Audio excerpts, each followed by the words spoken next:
स्पष्ट नहीं है कि मीडियम सुपरफिशियल है। खतरा इस बात का है कि अभी जो चल रहा है कि it's becoming a sort of tool for propaganda. ये मुझे लगता है ज़्यादा खतरनाक है। मैं समझ रहा हूँ आप लोग ये बात इस बात को बार कर रहे हैं, पर मुझे नहीं लग रहा कि कोई भी खतरा है। मुझको लगता है कि अगर आपको ये समझ में आ रहा है कि ये चैनल प्रोपेगेंडा कर रहा है, तो जस्टिस शाह बोल चुके हैं ना, आप मत देखिए उसको, छोड़ दीजिए। जो मुझे ऐसे छोटे छोटे सेंटेंस बड़े अच्छे लगते हैं, हम कहते हैं कीप इट सिंपल। लाइफ को सिंपल रखने का, उसमें कॉम्प्लिकेशन नहीं चाहिए। आप कॉम्प्लिकेट करोगे, आप टेंशन में रहोगे। सिंपल रखिए ना, बिल्कुल। अगर आपको लग रहा है कि ये प्रोपेगेंडा कर रहा है फलाना चैनल, आप छोड़ दीजिए, मत देखिए उसको। और अच्छी बात यह है कि आपके पास दूसरा चैनल है, तीसरा चैनल है, छठा चैनल है, 12वां चैनल है, हिंदी में तो 14वां चैनल भी है। सर, एक वाजपेयी साहब का गवर्नमेंट के बाद अभी फिर से एनडीए 2 आया, बट लास्ट 1 ईयर ये इंटॉलरेंस और नेशनलिज्म, इसका इतना बोलबाला सभी चैनल्स और सभी मीडिया में चल रहा है, तो कोई साजिश है या? खेल में हूँ तो हम लोग अगर इसी पर फोकस रहेंगे तो ज्यादा आनंद आएगा, वरना इसका भी जवाब है, मैं आपको बताता हूँ। जी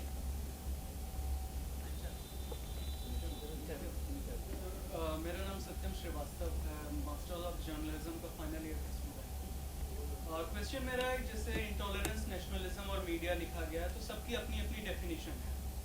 कौन डेफिनेशन कितना बड़ा राइटर लिख के गया है, वो डेफिनेशन आई थिंक किसी को भी नहीं माने, सब अपनी अपनी डेफिनेशन बनाते हैं। लेकिन जो मीडिया को एक सच का आईना, आपने भी अभी बताया, हम जब देख रहे थे, आपको सुन रहे थे, उसमें ये बोला गया कि समाज में जो हो रहा है उसका आईना है। लेकिन अगर हम जब बात करें जेएनयू में जो कुछ भी और जो भी इश्यूज हुए, उसमें अगर हम मीडिया को, खास करके टेलीविजन मीडिया को देखें, तो it was divided in 2 parts. एक अगर पार्ट को देखें तो वो कन्हैया को दोषी बताने में ही लगा था, और दूसरा पार्ट देखें तो वो सपोर्ट ही कर रहा था। और इसमें मे बी एबीपी न्यूज़ और एनडीटीवी, आज तक था, और सामने अपोजिट साइड में टाइम्स नाउ, सी न्यूज़ वगैरह वगैरह। तो एक ही चीज़ इतनी ब्लैक एंड वाइट कैसे हो सकती है? तो एजेंडा सेटिंग जो की जाती है टीवी मीडिया में, उसके बारे में आपका क्या कहना है? क्या ये इतनी इम्पोर्टेंट है या नहीं है? और अगर है तो ग्रे क्यों नहीं है? एकदम ब्लैक एंड वाइट कैसे हो सकता है?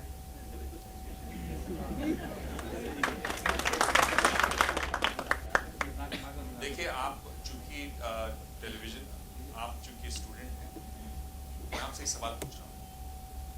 आपको जर्नलिस्ट बनने का श्योर शॉट नुस्खा क्या है वो जानना है, या अपने सवाल का जवाब?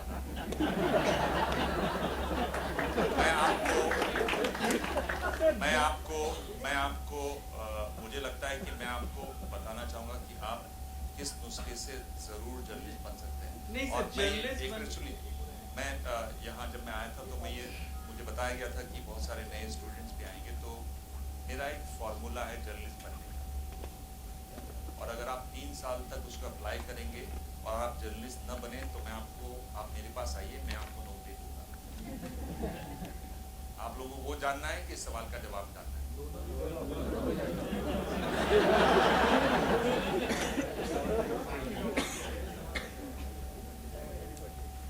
बताइए, आप क्या चाहते हैं? आप जर्नलिस्ट बनना चाहते हैं ना?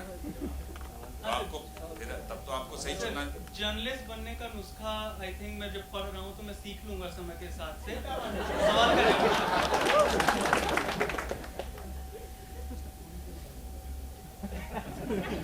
देखिए, मैं आपको बता रहा था कि जब आप डिटेलिंग करते हैं तो आपको फोकस में रहना चाहिए। अगर आपको कोई ऐसा, मैं कह सकता हूँ कि अनुभवी पत्रकार मिल रहा है जिसने लोगों को, रिपोर्टर से लेकर सीनियर एंकर्स तक, स्पेशल कॉरेस्पॉन्डेंट तक एक चैनल के लिए हायर किए, और वो अगर नुस्खा बता रहा है तो मुझको लगता है कि आपका चॉइस बिल्कुल ऑब्वियस होना चाहिए। अगर वो नहीं है तो इसलिए क्योंकि आप फोकस से भटक रहे हैं। अगर आप वरिष्ठ पत्रकार होते तब आप दूसरे का सवाल पूछें तो ठीक है, पर चूंकि आप अभी बनना चाहते हैं इसलिए आप ये कर पूछ रहे हैं, तो मैं आपसे फिर पूछ रहा हूँ। चलिए, मैं आपको नुस्खा बताता हूँ, क्योंकि वो बहुत ज्यादा जरूरी है और वो मेरे मन में है कि मैं बताऊँ।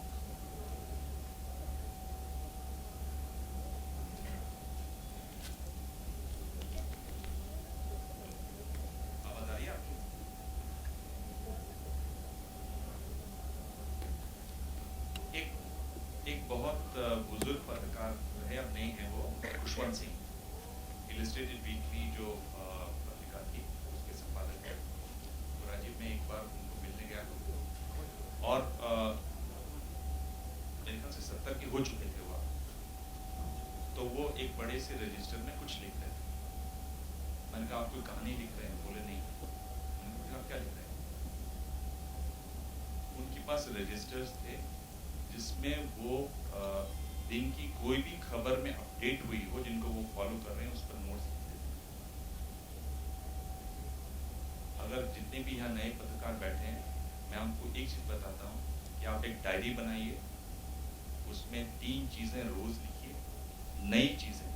अगले दिन उन 3 चीजों को पढ़िए, अगले दिन 3 चीजें और नोट कीजिए और इसको लगातार साल के 365 दिन 3 साल तक कीजिए। आप कभी भी मार नहीं खा सकते। जब आप उसको बार बार पढ़ेंगे तो वो चीजें आपको याद हो जाएंगी। टेलीविजन में बहुत जरूरी होता है, बहुत जरूरी होता है, और मेरे ख्याल से हर टेलीविजन जो सीखना चाहता है उसको बताया जाना चाहिए कि आपको मालूम होना चाहिए क्या आपको मालूम है और क्या आपको मालूम नहीं है। ये बहुत जरूरी है। आप लोग बैठ के सोचिए और आप पाएंगे कि जो आप सोचते हैं कि आपको मालूम है वो दरअसल में सच्चाई नहीं है। आप उसको एक ही तरीके से दूर कर सकते हैं कि आप उन चीजों को रोज लिखें, रोज उसको पढ़ें, अगले दिन फिर नया लिखें। आपके पास 365 को 3 से गुणा कर लीजिए, उतनी नई जानकारियां आपके पास होंगी। 2 महीने के बाद आप पाएंगे कि समाचार पत्र के प्रथम पृष्ठ में तो कोई ऐसी चीज ही नहीं है जो आपको नई लग रही है। आप और खोजेंगे। ये एक आपका माइंडसेट बताता है चीजों को खोजने का, न्यूज को खोजने का। देखिए, टेलीविजन पत्रकार बनना, और मुझे ये शब्द बहुत अच्छा लगता है, एक पैशन होना चाहिए, एक रोमांस होना चाहिए। एक नई जानकारी के लिए आपको एकदम बिल्कुल नई जानकारी दिखे तो भाई इसका मुझे फोन नंबर चाहिए टाइप का वो होना चाहिए। वो तभी होगा जब आप ये करेंगे। तो वो माइंडसेट आप कैसे बनाएंगे? माइंडसेट को आप ऐसे समझ सकते हैं, भाई किसी को गाड़ी खरीदनी है तो उसको हर जगह गाड़ियां ही दिखाई देती हैं। किसी को भाई टॉप खरीदने हैं तो उनको वही दिखाई देते हैं, इसका तो लंबा है, अच्छा इसका गोल सा है, इसका इस रंग का है। वो एक माइंडसेट है। आपको न्यूज का वो बनाना है। आपको ये एक्सरसाइज जरूर करनी चाहिए। और मैं करीब हर बार जब भी युवाओं से मिलता हूँ तो मैं ये बोलता हूँ, और मुझे पिछले दिनों बहुत से खुद अनुभव हुआ कि 4-5 लोगों ने कहा कि हम आपके मुकाबला शो में आए थे, तब आपने ये कहा था, वो हम फॉलो कर रहे हैं, आज हम इस चैनल में काम कर रहे हैं। मैंने कहा डायरी दिखाइए आप। तो डायरी लोगों ने बनाई हुई है। बहुत आसान तरीका है। और दूसरा क्या होता है कि जब आप मेरे पास इंटरव्यू के लिए आते हैं, इंटरव्यू देने के लिए आते हैं, मैं आपसे सवाल पूछता हूँ। मुझे मालूम है कि मैं आपसे ये नहीं पूछने वाला हूँ कि इंटॉलरेंस की डेफिनेशन क्या है। उसके लिए मेरे पास सीनियर आदमी है। मैं सीनियर लोगों को जब हायर करूँगा मैं वो सारी चीज़ें पूछूंगा। मैं आपसे बहुत बेसिक चीज़ें पूछूंगा जो आपकी अखबार में छपी हुई है। अगर आपने ये एक्सरसाइज की हुई है तो आप उन सभी सवालों के जवाब बहुत आराम से देंगे। मैं आपको परेशान नहीं कर रहा हूँ, मैं आपसे सिर्फ ये देख रहा हूँ कि इसके पास इस चीज़ की उत्सुकता है नई चीज़ों को जानने की, इसको कुछ याद रहता है कि नहीं याद रहता है, जो ये समझता है कि ये सही है वो वाकई में सही है या नहीं सही है।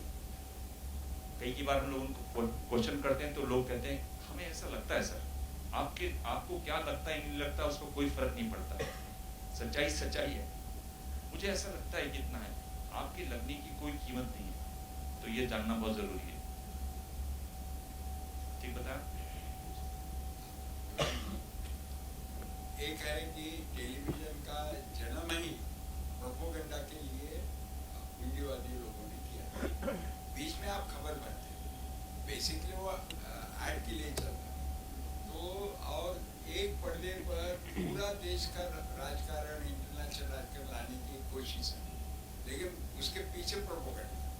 तो इसके आगे भारत में सिर्फ प्रोपोगंडा से ही लीडर बनेंगे और वही वो लोगों का भविष्य बनाएंगे।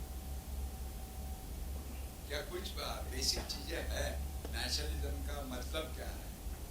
ऐसी कुछ बेसिक चीजें हैं या इसके बाद सिर्फ टीवी बनाएंगे, लोगों को बनाएंगे, बिगाड़ेंगे वगैरह? देखिए, मुझे बेबाकी इतनी लगती है कि मुझे लगता है कि आप टेलीविजन से इतना चिढ़िए मत। आप अगर आप पॉलिटिक्स में हैं, मुझे लगता है पॉलिटिक्स में होंगे, तो आप टेलीविज़न इतना महत्वपूर्ण माध्यम है कि आप उससे बच नहीं सकते। अगर आपको राजनीति करनी है, आपको समझ में आना चाहिए टेलीविज़न, तभी आप राजनीति कर सकते हैं। मैं कह रहा हूँ कि वो कहाँ से उसकी उत्पत्ति हुई, क्या है, एक बात है। पर अगर आप इतने उससे नाराज़ होंगे टेलीविज़न से कि टेलीविज़न ने हमारा जीना मुश्किल कर दिया है और ये कैसी बला है, बला नहीं है। टेलीविज़न बहुत रास्ते खोलता है, दुनिया भर में खोल रहा है। मैं आपको बता रहा हूँ कि टेलीविज़न इतना ज़्यादा महत्वपूर्ण है, खासतौर पर अमेरिका जैसे देशों में, और भारत में भी आप देख सकते हैं। उसका मैं आपको उदाहरण दूंगा। आपने एक अच्छा सवाल पूछा है।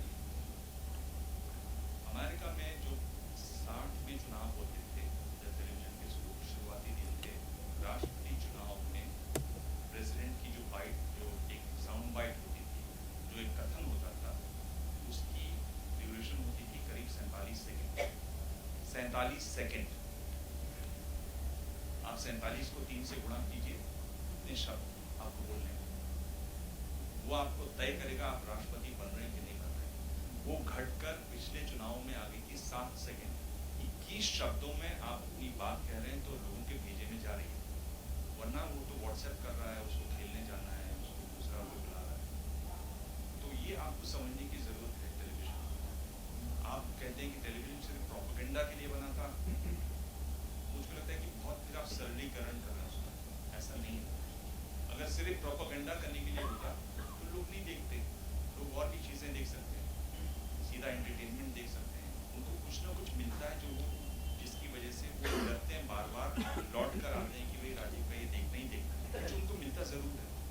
सिर्फ प्रोपेगेंडा है तो वो बात सही नहीं है। मुझे लगता है कि टेलीविजन से आप थोड़ी सी दूरी कीजिए और उसको समझने की कोशिश कीजिए। आप पाएंगे तो बहुत कुछ है, बहुत ज़्यादा डिटेलिंग है। हेलो सर, मैं भी लास्ट ईयर का स्टूडेंट एमजेएमसी। ये अभी डायरेक्ट मीडियम है, यहाँ पे आप हमारे साथ बात कर रहे हैं, या टीवी भी डायरेक्ट मीडियम है, तो आप इंटॉलरेंस या नेशनलिज्म पे आ ही नहीं रहे फाइनली। बट आप जब सोशल मीडिया पे कबीर के दोहे पोस्ट करते हो या कुछ पोस्ट करते हो, तो मुझे ऐसा लगता है कि आज के जो जर्नलिस्ट है या जो भी रिपोर्टर है, उनको टीवी में कुछ तो लिमिटेशंस है, इसलिए वो इनडायरेक्ट मीडियम सिलेक्ट करते हैं। तो आप थोड़ा कबीर के दोहों के बारे में भी बता दीजिए, और ये इनडायरेक्ट मीडियम है, ये जर्नलिस्ट ने क्यों यूज़ करना चाहिए, कैसा यूज़ करना चाहिए?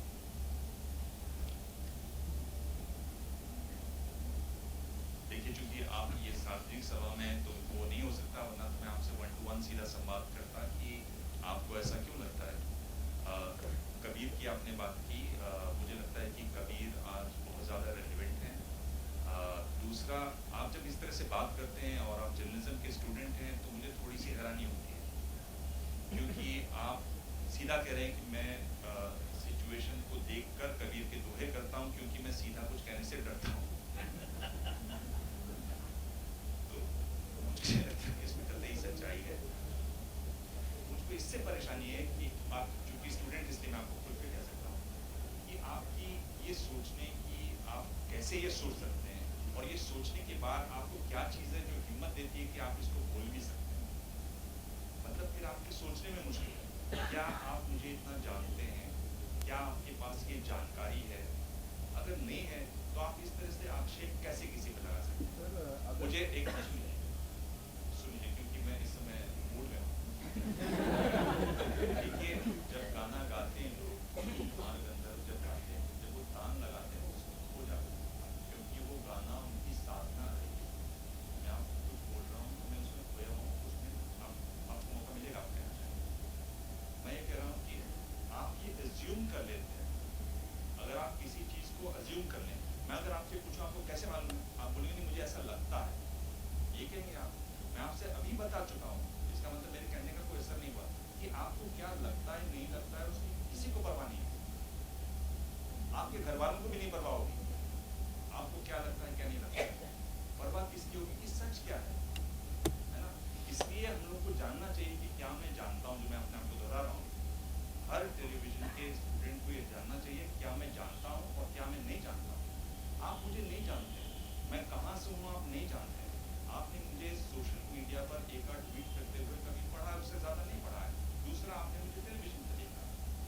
आप नहीं जानते हैं कि मैं किस तरह का खाना खाता हूँ, मैं किस तरह का संगीत सुनता हूँ, मैं किस तरह की किताबें पढ़ता हूँ, मैं कौन से लेखकों को पढ़ता हूँ, मेरे सर्वप्रिय लेखक किस कॉन्टिनेंट के हैं, एशिया के नहीं हैं। तो ये आप नहीं जानते। अगर आप ये नहीं जानते हैं, फिर आप ऐसे पूछते हैं, तो फिर बाकी लोग कहेंगे देखिए आजकल के पत्रकार ऐसे होते हैं। सर अगर आज तो मैं ये बोल रहा हूँ कि कबीर पर मैं बता दूं, क्योंकि कबीर मेरे बड़े प्रिय हैं। अब चूंकि सोशल मीडिया है तो इसलिए मैं उसको ट्वीट कर देता हूँ, वरना मैं कबीर बहुत दिनों से पढ़ रहा हूँ, कई सालों से, 10-12 सालों से कबीर पढ़ रहा हूँ। एक बहुत बड़ा कबीर का कंसर्ट हुआ था ऋषिकेश में, जो मैंने NDTV को छोड़ने के बाद किया, जिसमें शुभा मुल्कुल, आप जानते हो तो शुभा मुल्कुल उसमें आई थी, कुमार गंधर्व की पत्नी जो गाती हैं और उनकी बेटी वो आई थी, प्रहलाद टिप्पणियाँ, अगर आपने नाम नहीं सुना हो तो गूगल करके देखिए, बड़ा अच्छा कबीर गाते हैं, मालवा में कबीर गाते हैं। और इतना रोचक एक किस्सा है उनका कि वो गांव में कबीर गाते हैं। जब वो गाना शुरू करते हैं 7-8 हज़ार लोग उनके सामने, और मैं गया हूँ उनके साथ, 7-8 हज़ार लोग बैठे रहते हैं और सुबह तक गाते हैं। तो मैंने उनसे पूछा, प्रहलाद जी आप ये क्या करते हो, सुबह तक गाते हो? तो आपको हैरानी होगी जानकर, उन्होंने कहा कि मैं सुबह तक इसलिए गाता हूँ क्योंकि गाँव में गा रहा हूँ, 9 बजे बंद कर दूँ तो ना लाइट है, ना बस है, कुत्ते हैं, सड़क नहीं है, तो क्या करें, पाँव फटने तक गाता हूँ, रोशनी आती है, लोग घर चले जाते हैं। इस तरह का कबीर आज गाया जाता है।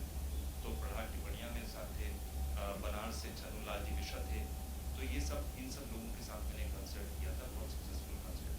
तो ऐसा नहीं है कि मैं इशारे में बात करता हूँ। सोशल मीडिया पर मैं कभी बहुत ज़्यादा अपनी ओपिनियन नहीं लिखता, क्योंकि मुझे लगता है कि 140 कैरेक्टर्स में मैं अपनी ओपिनियन और अपनी बात नहीं रख सकता।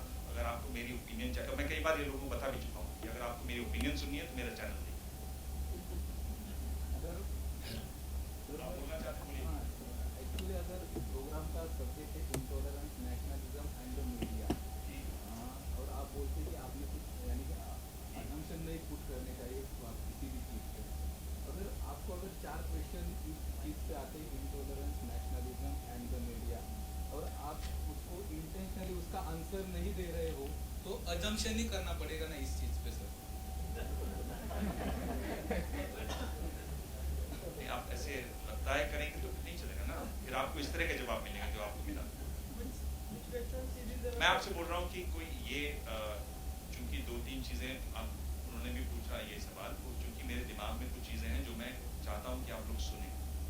मुझे नहीं मालूम कितना समय है, मैं नहीं चाहता कि मैं इंटॉलरेंस पे बोल सकता हूँ, नेशनलिज्म पे बोल सकता हूँ, पर इस तरह की बातें मैं आपको बता रहा हूँ, फर्स्ट हैंड बता रहा हूँ, क्योंकि मेरे जैसे लोग ही आप लोगों का आगे इंटरव्यू लेने वाले।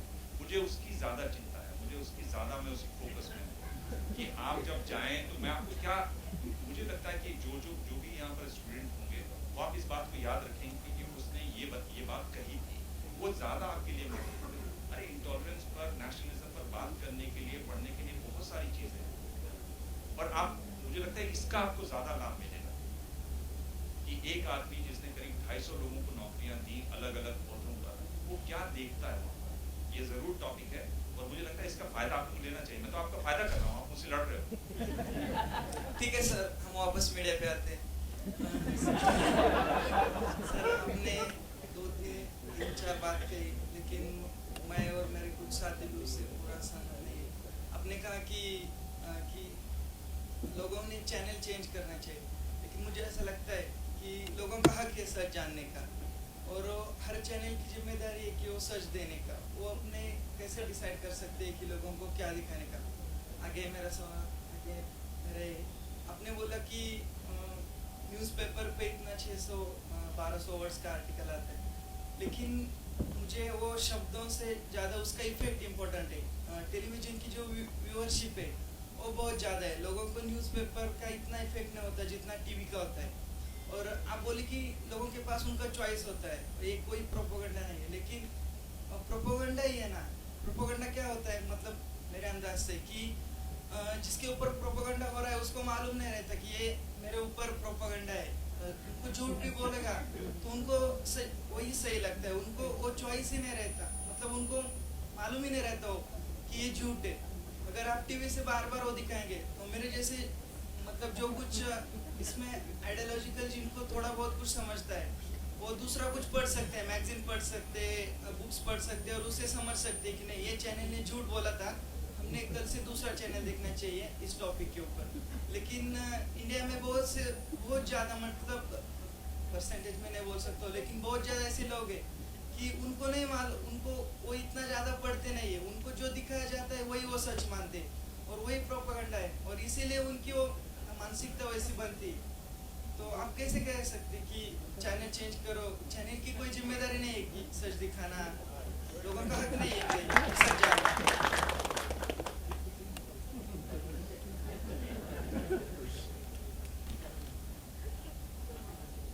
मुझको लगता है जो आपने सवाल पूछा वो आप अपने जो भी दोस्त हैं उनसे बाद में बात कीजिएगा और उनसे पूछिएगा कि मैंने सवाल क्या पूछा था।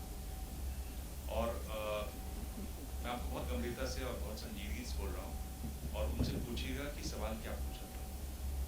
आप जब सवाल पूछते हैं तो या जो भी कोई बोलता है तो वो कैसे सोचते हैं वो भी पता चलता है। आप क्लैरिटी होनी बहुत जरूरी है। आप क्या कह रहे हैं कि सच जानना जरूरी है या एक चैनल का सच बोलना जरूरी है? आप कह रहे हैं सच जानना जरूरी है। मैं आपको कह रहा हूं कि अगर आपको ये लग रहा है कि ये चैनल बार बार एक तरफ झुकता है, आप बदल दीजिए उसको। आप क्यों चाहते हैं कि आप उस चैनल को सुधारें? आपके लिए जरूरी क्या है कि हम सारे चैनलों से सच बुलवाएंगे या हम सच जानना चाहते हैं? क्लैरिटी रखिए इसमें।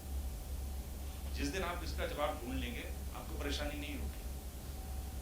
आप छोड़ दीजिए ना, बहुत सारी चीजें होती हैं, बहुत सारे मित्र होते हैं जिनसे आपकी मित्रता बनती है, बहुत सारों को आप अलग अलग वजहों से छोड़ देते हैं ना।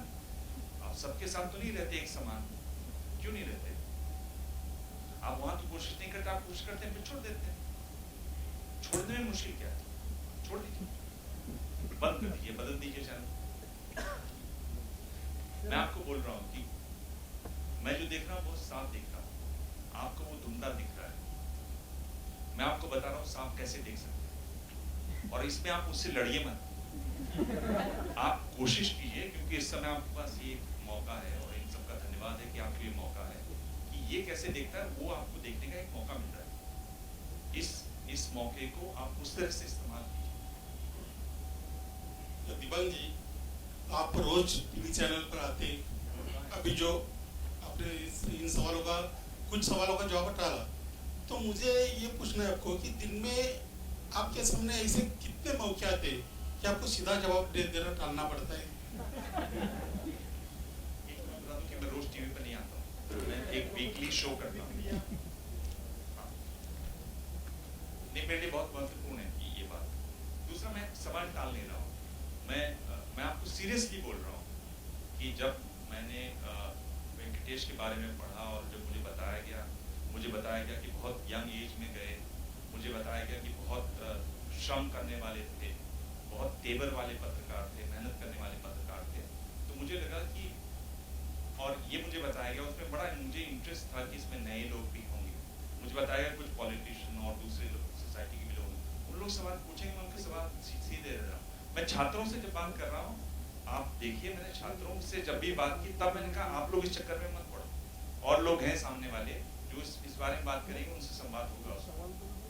मैं कोई सवाल टालता नहीं हूँ, मैं सीधे जवाब देता हूँ। मुझे टालने, मुझे लगता है, और मुझे इसलिए भी लगता है, मैं इसलिए बहुत अधिकार से इनसे बात करता हूँ क्योंकि मैंने देखा है, मैंने वो सब किया है, मैंने लोगों को नौकरियां दी हैं, मैं उस पोजीशन में रह पाया कि मैं लोगों को नौकरियां दे सका। मैं चाह रहा हूँ कि उसका आप सीधा लाभ लीजिए, उसी लिए कह रहा हूँ, मैं सवाल टाल ले रहा हूँ, उसको आप अन्यथा न लें। आपको ऐसा लग रहा हो कि क्योंकि बार बार इन्हीं के सवाल आ रहे हैं, इसलिए मैं उनको कह रहा हूँ कि इस तरफ मत जाइए, आप सीधे रहिए।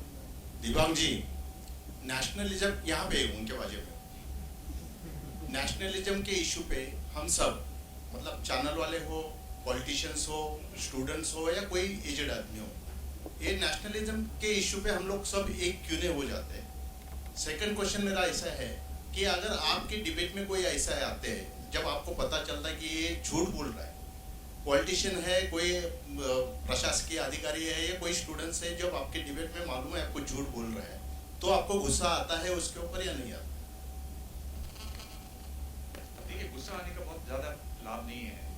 अगर मेरी डिबेट में कोई आए, मैं गुस्सा आऊँगा तो मैं उस पर चिल्लाऊंगा। अच्छा है कि अगर मैं किसी तरह से ऐसा सवाल पूछूं कि वो जो झूठ बोल रहे हैं या झूठी पोजीशन या गलत पोजीशन लिए हुए हैं, वो चीज़ दर्शकों तक पहुँचे, वो ज़्यादा महत्वपूर्ण है।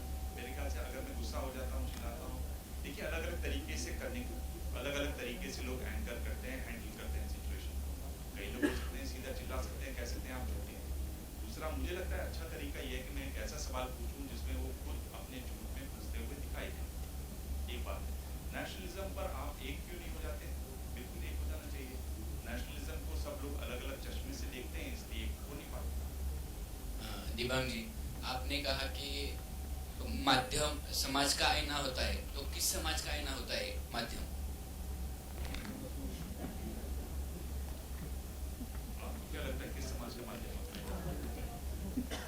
हमारे समाज का आईना होता है, जिस तरह से समाज में होता है, जो घटनाएं होती हैं वो टेलीविजन चैनल दिखाते हैं। सर पूछूं, क्या ये आज के भारतीय पत्रकारिता का प्रतिबिंब है जहां जवाब के बदले में नुस्खा दिया जा रहा है?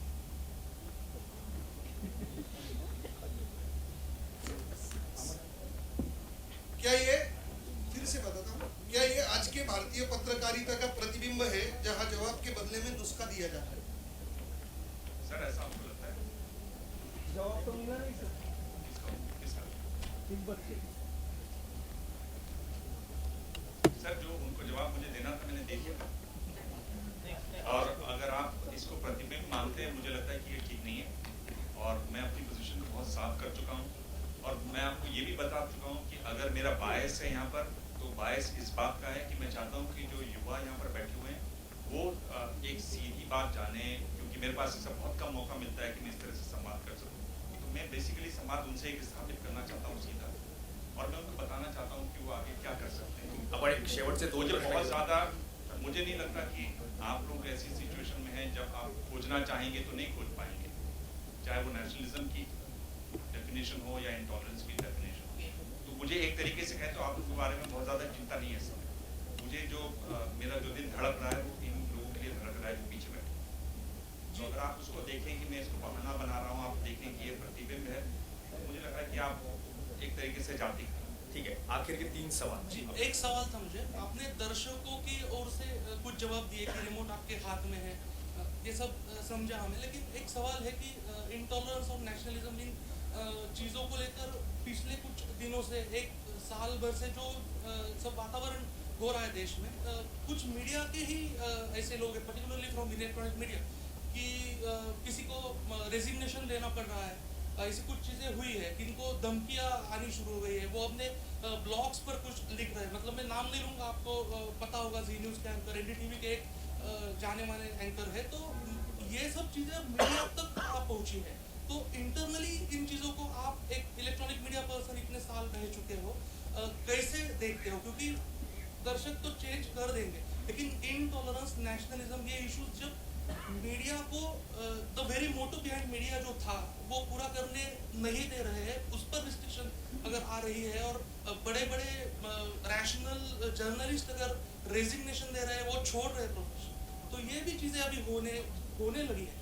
तो इन चीज़ों को आप कैसे देखते हो पिछले कुछ दिनों से जो चल रही है?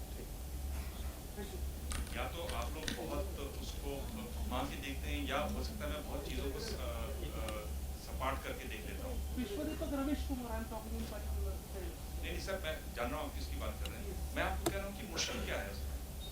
अगर ऐसा एक चैनल ने कोशिश की तो वहाँ एक एम्प्लॉय ने इस्तीफा दिया। अब हम जानते हैं कि वो एम्प्लॉय ने क्यों इस्तीफा दिया। अगर किसी को धमकी मिल रही है तो हम जान रहे हैं कि उसको धमकी मिल रही है, उसमें मुश्किल क्या है? मुझे, मैं आपको ये बोल रहा हूँ बार बार कि इसमें मुझे मुश्किल नजर नहीं आती। आप लोग इसको संकट के तौर पे देख रहे हैं, और मैं लगातार ये कहता हूँ। मैं दिल्ली में जो बाकी संपादक हैं, जब उनसे बात होती है उनको भी मैं ये कहता हूँ कि मुझे संकट नहीं दिखाई देता। और दूसरी बात, मुझे लगता है कि टेलीविजन को आप बहुत महान मत समझिए। टेलीविजन में भी हमारे और आप जैसे लोग हैं। हो सकता है आप बैंक में सुबह जाते हो, दोपहर को आ जाते हैं आप बैंक से। मैं खबर पढ़ने जाता हूँ, खबर पढ़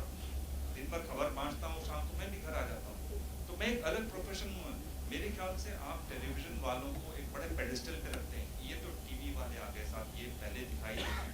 मेरे ख्याल से उसकी आवश्यकता नहीं है। आप जब वो बनाएंगे, टीवी वालों को भगवान बनाएंगे, तब आपको बड़ा चोट लगता है कि मैं तो भगवान गिर गया। नहीं है, और ऐसा नहीं है। आप देख रहे हैं, आप स्वयं उदाहरण बता रहे हैं कि जब इस तरह की कोशिश की तो लोगों ने इस्तीफे दिए, तो उसमें मुश्किल क्या है? अभी रवि जी ने एक महीना पहले कहा था कि टीवी चैनल जो इलेक्ट्रॉनिक मीडिया है वो गरीबों के लिए नहीं है। जो सवाल उठाया जा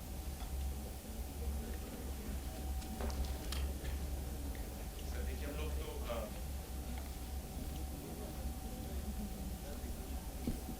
अगर आप, मैं वही कह रहा हूँ कि एक दर्शक के रूप में अगर आप टेलीविजन न्यूज वाकई देखते हैं, रोज देखते हैं, आप खुद पहुंच जाएंगे सर मंदिर पर। आप उस मंदिर पर पहुंच जाएंगे जहां पहुंचना चाहते हैं। एक पत्रकार होने के नाते मेरा ये धर्म बनता है कि मैं दर्शकों तक सच और सच के जो भी कुछ अलग अलग पहलू है वो उनके सामने प्रस्तुत करना। तो ये जो सच की खोज है वो पत्रकार होने के नाते और दूरदर्शन के दूरचित्रवाणी माध्यम से मैं कैसे करूँ, ये सवाल है। आप जाइए, सीधे लोगों से बात कीजिए। अगर एक किसी मुद्दे पर हैं तो आप उससे जितनी भी अलग अलग पहलू हों उनसे जाके बात कीजिए, रिसर्च कीजिए, जानिए कि वो मुद्दा कैसे बना, कहाँ से किन किन लोगों ने उस मुद्दा को मुद्दा बनने में मदद की, कौन कौन लोग उसमें आड़े आए, क्या क्या लोगों के बारे में सोच है, आप उसी से जानेंगे सर। मैं ये बोल रहा हूँ कि कुल मिलाकर डिटेलिंग और बहुत ज़्यादा मेहनत, ये बहुत ज़रूरी है टेलीविजन। क्योंकि देखिए, अगर आप देख लीजिए कि टेलीविजन का जो जर्नलिस्ट होता है या यहाँ जो भी टेलीविजन जर्नलिस्ट बनना चाहते हैं, मैं आपको बता देता हूँ कि एक प्रिंट के जर्नलिस्ट के मुकाबले आपको कहीं ज़्यादा मेहनत करनी पड़ती है।